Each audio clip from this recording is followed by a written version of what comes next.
இயேசு கிறிஸ்துவின் இனிதான நாமத்தில் இன்றைய ஆவிக்குரிய சிந்தனைக்கு உங்களை அன்புடன் வரவேற்கின்றோம்.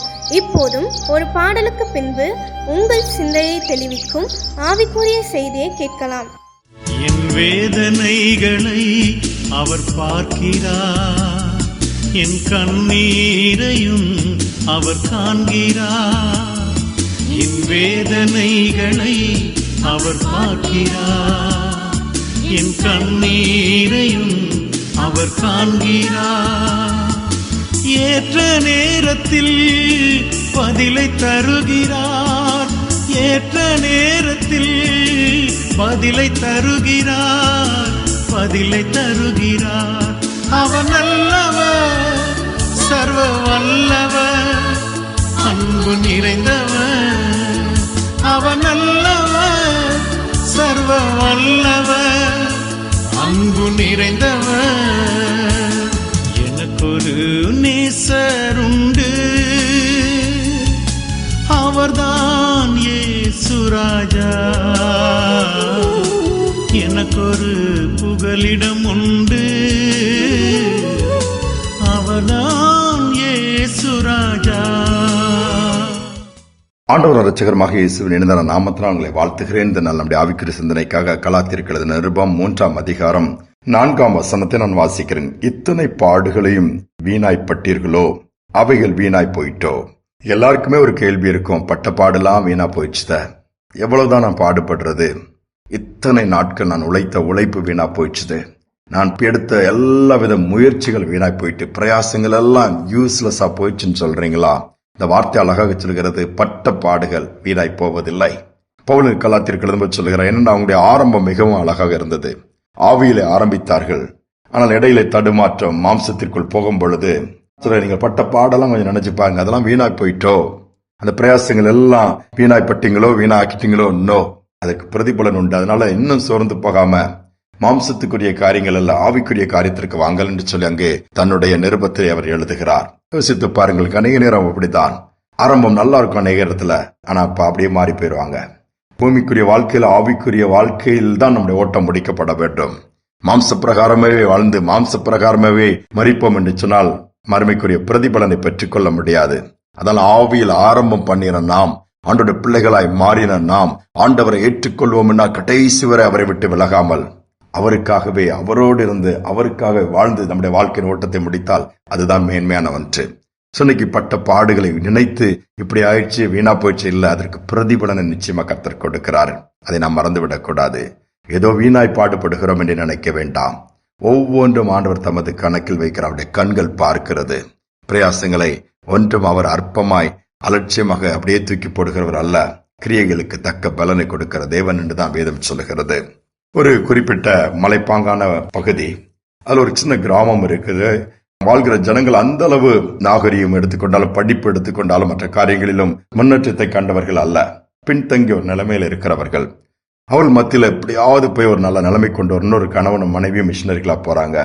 அங்கே போய் தங்கி அங்க அந்த ஜனங்களுடைய தேவைகள், அவங்க காரியங்கள் எல்லாத்தையும் பாக்குறாங்க, அதற்கான காரியங்களை செய்ய ஆரம்பிக்கிறாங்க. திடீரென்று அங்கே அவர்களுக்கு ஏற்பட்ட ஒரு விஷ காய்ச்சல் 2 பேருடைய உயிரையும் வாங்கிவிட்டது, மரித்து போய்விட்டார்கள். 2 பேரும் மரித்த பின்பு அங்கே யாருமே போறதுக்கு ஆட்கள் இல்லை. ஆனால் அந்த ஜனங்கள் அப்படியே வாழ்ந்துட்டு தான் இருக்கிறாங்க. அந்த ஜனங்களுக்குள்ள ஒரு பயம். இரவு நேரத்துல ஒரு ஒயிட் கலர் ட்ரெஸ் போட்ட ஒரு நபர் அப்படியே அந்த தெருக்கள் வீதி வழியா அப்படியே நடந்து போகிறத பார்க்கறனால சீக்கிரமாவே கதவை பூட்டி படுத்துருவாங்க, வெளியே யாரும் வரமாட்டாங்க. இது பல நாட்கள் இது தொடர்ந்து கொண்டே இருக்கிறது. ஒரு நாள் இன்னொரு டீம் அங்க போறாங்க ஊழியத்து நிமித்தமா. அங்க போய் ஏசாமியுடைய வாழ்க்கை வரலாறு அந்த படத்தை போடுறாங்க பெரிய ஸ்கிரீன்ல. இந்த பகுதியில் இருக்க ஜனங்கள்லாம் வந்து பாக்குறாங்க. கல்வாரி பாதையில கடந்து போன பாதை ஜீவனை கொடுத்தது, மீண்டும் உயிரோடு இருந்ததெல்லாம் பார்க்கும் பொழுது அங்கு காண்பிக்கப்பட்ட அந்த ஒயிட் கலர் டிரெஸ்ல இயேசுவை போல அந்த ஒரு காரியத்தை பார்க்கும் பொழுது ஜனங்களுக்கெல்லாம் என்ன ஒரு விதமான ஒரு இது. இப்பதான் முடிஞ்ச உடனே கேட்கறாங்க, இது யார் இந்த படத்துல, இவர் தான் ஏசுன்னு சொல்றீங்களா? இதே மாதிரி இருக்கிறவர் தான் நைட் எங்களுடைய வீதிகள்ல தெருக்கள் அப்படியே நடந்து போகிற மாதிரி ஒரு நிழல் மாதிரி ஒரு காரியத்தை நாங்க பாக்குறோம் அப்படின்னு சொல்லும் போது, அதன் மூலமாக அந்த போன அந்த மினிஸ்ட்ரி டீம் அவங்களுக்கு இயேசுவை பற்றி சொன்னாங்க. அதோடு மட்டுமல்ல, அங்கே நடந்த 2 மிஷினரிகள் வந்து தங்களுடைய ஜீவனையும் இங்க கொடுத்தாங்க, இறக்க வேண்டிய நிலைமை வந்துருச்சுது. அவங்க சொன்ன ஒன்னே ஒன்னு, அவங்க பட்ட பிரயாசங்கள் வீணாய் போகல. அவங்க 2 பேர் ஓட்டத்தை முடிச்சிட்டாலும் இயேசு உங்களை நேசிக்கிறார். அதனாலதான் உங்க கிராமத்துல உலாவுகிறார், உங்க இடத்துல இருக்கிறாரு. அந்த இயேசுவை நீங்க ஏற்றுக்கொள்ளும் போது அந்த ஜனங்களுக்கு ஒரு பெரிய தைரியம் வந்துச்சுது. வாழ்க்கையை இயேசுக்கு ஒப்பு கொடுத்தாங்க. இருள் மாறிச்சு, இந்த கிராமமே புதுப்பிக்கப்பட்டுருச்சுது. முழு கிராமம் ஆண்டவர் ஏற்றுக்கொண்டு அந்த பிள்ளைகள் படித்து இன்னும் கல்வியில தேறினவர்களாக ஆண்டவர் மாற்றிவிட்டார். எல்லாவித வசதிகளும் அங்க உள்ள வர ஆரம்பிச்சிருச்சுது. அற்புதங்கள் நடக்க ஆரம்பிச்சிருச்சுது. நம்ம அநேக நேரம் நினைக்கிறோம், 2 பேர் போனாங்க, ஒண்ணுமே நடக்கல, அவங்க உயிர் தான் போச்சு. இல்ல, கோதுமை மணி நிலத்தில் விழுந்து சாகாவிட்டால் தான் தனித்திருக்கும், செத்ததையாகில் மிகுந்த பலனை கொடுக்கும் வேதம் சொல்லுகிறது. கிறிஸ்துவுக்காக தியாகம் பண்ணின தியாகங்கள் ஒரு நாள் வீணாய் போகாது. அன்று இயேசு தன்னை பலியாய் கொடுத்தார், பின்பு அப்போஸ்தலர் தங்களை பலியாய் கொடுத்தார்கள். பாருங்கள், இன்னைக்கு அதனால்தான் ஆண்டோடைய வார்த்தை உலகமெங்கும் போயிருக்கிறது. ராஜ்யம் உலகமெங்கும் இன்னைக்கு கற்றை எழுப்பப்பட்டிருக்கிறது. திரளான ஜனங்கள் கர்த்தர் பக்கம் திருப்பப்பட்டிருக்கிறாங்க. அவருடைய நாமம் மகிமைப்படுது. இன்னும் இது பெருகும், ஏழ்கைகள் விரிவாகும். ஏனென்றால் சிந்தின ரத்தம், பட்ட பாடுகள், இயேசுவுக்காக ஓடின ஓட்டங்கள் ஒன்று வீணாய் போகாது. உங்கள் வாழ்க்கையிலும் கூட நீங்களும் பாடுகளின் பாதையில் கடந்து போகலாம், அவைகள் வீணாய் போவதில்லை. ஜெபிப்போம். அன்பின் தகப்பனே, பாடுகளும் கஷ்டங்களும் வேதனைகளும் நிறைந்த நாட்கள்ல பட்ட பிரயாசம் வீணாய் போயிச்ச, எடுத்த உழைப்பு வீணாய் போயிடுச்சுத, எடுத்த முயற்சிகள் எல்லாம் கெட்டு போயிட்ட, இனி என்ன செய்வதுன்னு அங்கலாய்க்கிற பிள்ளைகளை தைரியம் கொடுத்து இல்லை, வீணாய் போவதில்லை. அதற்கு பிரதிபலன் ஒன்று நீர் சொல்லியிருக்கிறதுக்கா நன்றி ஆண்டவரே. அந்த பிரதிபலனை ஒவ்வொரு பிள்ளைகளும் இந்த நாளில் பெற்றுக்கொள்ளட்டும். ஊழியத்தின் நிமித்தமாக, சுவிசேஷத்தின் நிமித்தமாக, குடும்பத்தின் நிமித்தமாக, நீதியின் நிமித்தமாக கஷ்டப்படுகிற பிள்ளைகளை இந்த நாளில் நினைவு கூர்ந்து, எவ்வளவு காலம் தான் உண்மையாக இருப்பது, உண்மையாக இருக்க எனக்கு பாடுகள் தான், உத்தமமா இருக்க எனக்கு வேதனைகள் தான் சொல்லுகிற பிள்ளைகளை நீ தைரியம் கொடுத்து தங்கள் பணிகளிலே உண்மையா இருக்கிற பிள்ளைகள், தங்கள் வாழ்க்கையிலே, ஊழியத்திலே, போகிற பாதைகளிலே, செயல்களிலே, பொறுப்புகளில் இருக்கிற பிள்ளைகளை இந்த நாளிலே கண்ணோக்கி பார்த்து அதன் மேன்மை பெற்றுக்கொள்ள செய்யுங்க.